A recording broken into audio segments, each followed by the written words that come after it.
Ho'p, akalar hammaga salom. Endi biz hozir ishlayotgan ishimiz mana Pitsen Flasher'da bo'ladi. Bu MT-60 tiklash jarayonidamiz hozir.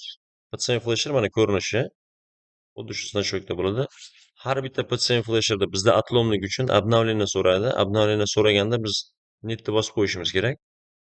Agar обновление qilib yuboradigan bo'lsak ham hech qanaqa muammosi yo'q, ключ uxlab qolmaydi, lekin boshqatdan переустановка qilib yuborishimiz kerak bu programmamiz. Endi boshidan tushuntiraman hozir, qarab turinglar. Eng tepada adapterimiz. Qaysi adapterda ishlaymiz? Scamat 2 bo'lsa Scamat 2, 3 bo'lsa 3, yoki MDI2 yo PC deylik open box bo'ladigan bo'lsa, open box tanlab qo'yiladi. Bizda endi hozir Scamat bilan ishlaganimiz uchun Scamatni tanlab qo'yamiz. Hop, pastdagisi обновление, bu настройка.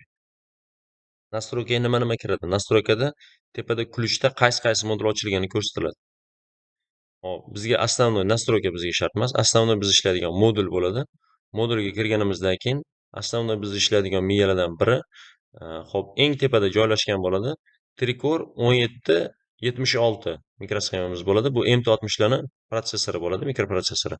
Hop, mana shunda ma'lumoti flash pamyati mana ko'rib turibsizlar, 1,5 megabayt turadi. EEPROM oblastiga keladigan bo'lsak, 1776. EEPROM oblastimiz 32 kilobayt. Endi bu ikkita modulimiz MT-60 larga taalluqli Gentra Nexi 3 mana shu ikkalasi. Hop, endi keyingisiga o'tamiz. Keyingisi bizda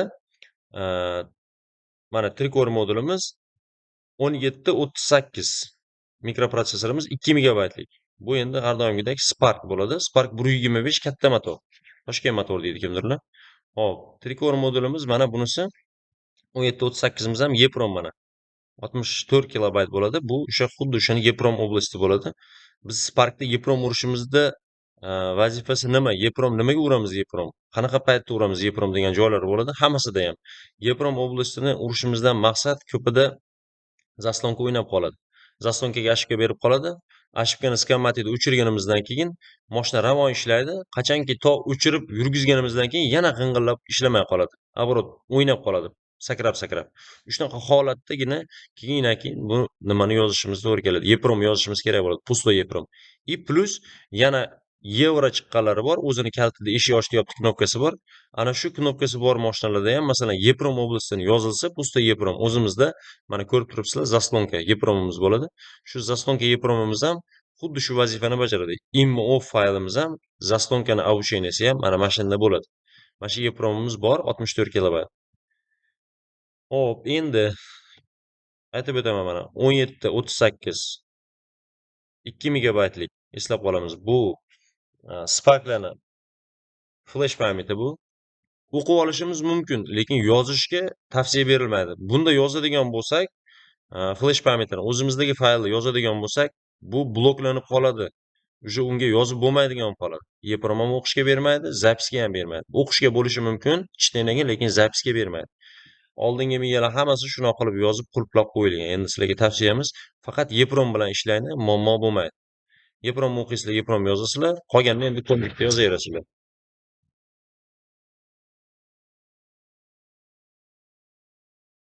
Xo'p, endi keyingi holatimizga keladigan bo'lsak, keyingi holatimiz uje mana biz MT-60 bilan ishlamoqchimiz. MT-60 miyamiz har doimgidek mana 1766 miyamiz bo'ladi. Hop, identifikatsiya degan joyimiz bor. Identifikatsiya bu miya bilan aloqani bog'lash. Bu как pasportga kirib ko'rishimizdagi gap bu. Identifikatsiya bizda identifikatsiya ID degan joyda, masalan, identifikatsiya EBU degan joyda kombi loaderda ham bor. PCMda ham xuddi shu tarzda bo'ladi. Faqat PCMda ko'rinishi boshqacha, plus protsessor nomini yozadi bunda, aytilishi boshqacha o'qilishi. Hozir mana sizlar bilan shu jarayonni o'tamiz. Hop, qarab turing hozir. Mana bu kabellarimizni ulab olganmiz MT-60imizga. Hop, MT-60 ga hamma kabellarimiz. Aytib o'taman, MT-60da 17 pinimiz bizda plus постоянный plus bo'ladi. 47-si watt degan simimiz bo'ladi. O'shani 17 ga ulaymiz wattda. Universal kabelimizda. Hop, 12 plus 12 ni 47-oyog'iga ulaymiz. U через zamok bo'ladi bizda. Hop, 4-oyog'imiz bizda massa bo'ladi. Qorani massaga ulaymiz. Hop, oq simimiz mana nimada universal kabelimizda oq simimiz bizda kanhay bo'ladi. 54-oyog'iga ulaymiz.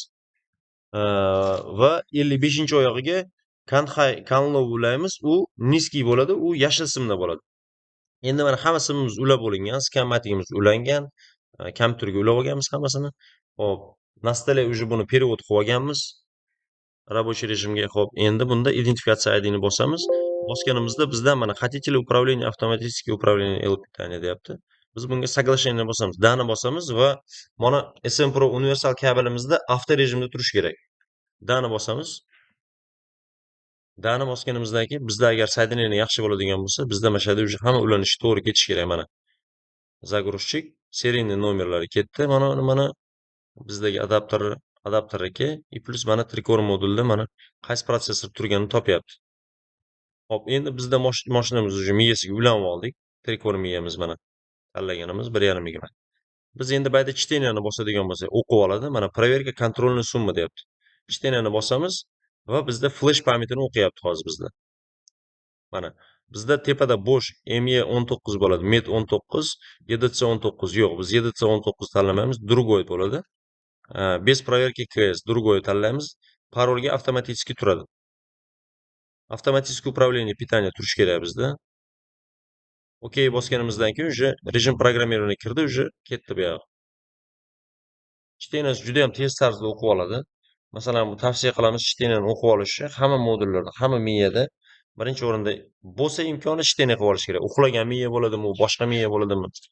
Hammasida ham chteniya qilib olsang, o'zingizga masalan ertaga tiklashda, probegida, yo bo'lmasam kalitda muammosi bo'ladigan bo'lsa, shunaqa ishlarni masalan EEPROM orqali, nafaqat bu MT60 Sparklarda, bu qolgan miyalarda ham ishlaydi. Bu masalan Infineon Tricore moduli ko'proq Siemenslarda ishlaydi. Va mana shu protsessorlar o'rnatilgan mashinalarni jamikisida mana shunaqa boot rejim deymiz. Na stole перевод rejim mana shu programmirованиga o'tkazganimizdan keyin hammasiga ishlayapti xudo xohlasa. Mana o'qib olish tarzi ketgan bo'lsa bir 30 sekund ham ketmadi. Рабочий stolni bosamiz. O'zimizga endi mana Nexia 3 miyasi bu.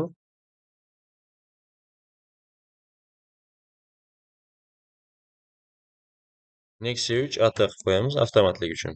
Hop, рабочий stolga tushdi. Bunda endi yozadigan bo'lsak, flash deb yozib qo'yamiz va sog'inch bosamiz. Okey bosdik. Завершitni bosamiz, chiqib ketamiz. Endi biz flash pamitini o'qib oldik. Biz endi EEPROMga o'tamiz. EEPROM tagida turadi. Mikro deganda mana protsessor 2, bu EEPROMniki. EEPROM oblastini bosamiz, bunda ham chteniyani bosamiz. Xuddi shu tarzda. Другой bag' уже ketdi. Buni tezroq tarzda o'qib oladi. Bo'ldi уже mana. Buni ham рабочий stolga bosamiz. Обязательно bosib olishimiz kerak рабочий stolni. Hop, bizda EEPROM deb yozib qo'yishimiz kerak.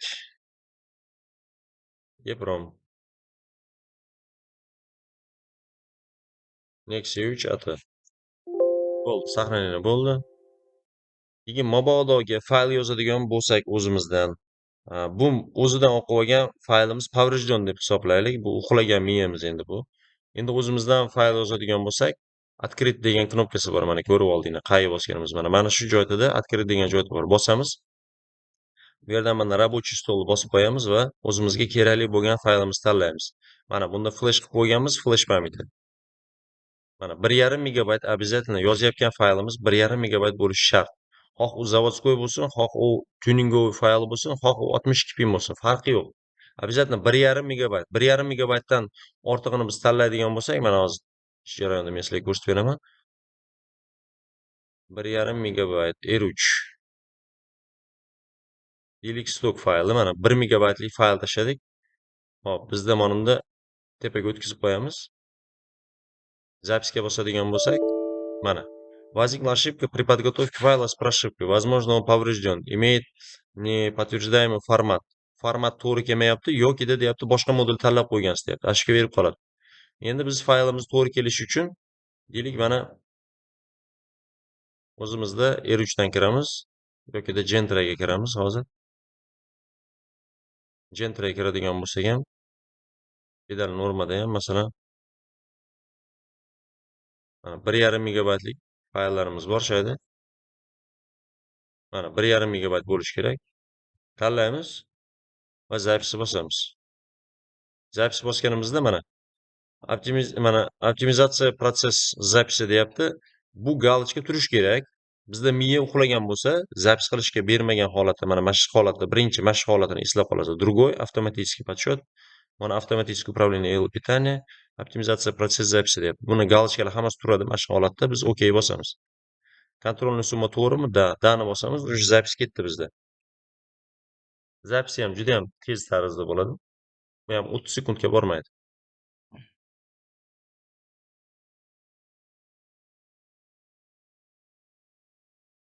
Полный obraz yozyapti hozir bizda faylimizni.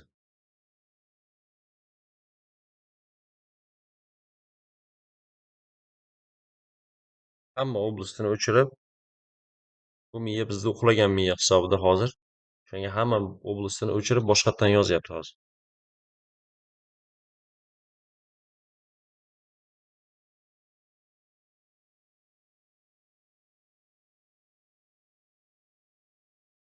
Shu tarzda tiklanishi mumkin. Buni rasmlari ham bor mabodoga.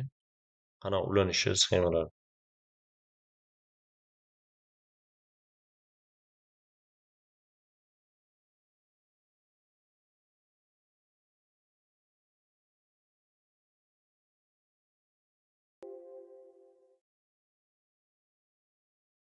Vaqtni bir pasga to'xtatib turdik. Mana успешно завершен dedi. O'sha 1 minut, 1,5 minut vaqt ketdi. Aytganimizda 30 sekund bo'lmadi, chunki u fayl o'zi next uchadi. Biz bunga Gentra yozdik. Shuni hisobiga hozir dolgiroq yozdik. Asli undan cho'chiydigan holati yo'q. Bu 70% ga borib turib, завершено успешно deb chiqish kerak yozib. Agar mabodo завершено успешно deb chiqmasa, biz уже zapisni qaytadan qilamiz. Qanaqa qilamiz? Zapisga kiramiz. Mana optimizatsiya zapis protsess bor-ku, xuddi shu narsani biz galочкасini olib qo'yishimiz kerak. Galочкасini olganimizdan keyin oxiridan keyin majbur yozadi. O'sha narsani eslab qolishimiz kerak. Optimizatsiya zapis protsess degan joyda bor. Shuni galочкani olib qo'ysak bo'ldi. Zapis ketadi xudo xolisa. Yozmaydigan miyaga ham yozadi xudo xolisa. Shu narsani o'zimiz sinaganmiz. Juda ko'p tarzda bo'lgan shu narsa. Ko'p kishi yozolmayman, tiklolmayapti, kombiloderda ham, PCMda ham tiklab bo'lmayapti degan joyda xuddi shu ish qilingandan keyin normalniy o'zi tiklab olgan xudo xolisa. Endi mana qisqacha qilib sizlar bilan o'tdik. Scanmatic tanlab olamiz boshidan. Payda modulini tanlaymiz. Biz 53-modul Infineon Tricore eng pastdan ikkinchisi. Hop, bunda eng tepada mana уже bizga kerakli modul topildi. Identifikatsiyani bossak уже identifikatsiya ko'ryapti.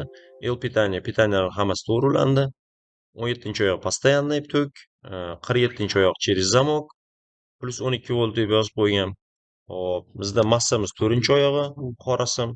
Hop, 54-oyog'i bizda Kanhay bo'ladi, 55-oyog'i Kallo bo'ladi. Hamma simlarimiz уже tayyor, ulanib qo'yilgan. Va mana уже programma yozib bo'lgandan keyingi holatda уже hamma yo'g'ini to'g'ri ko'rsatdi.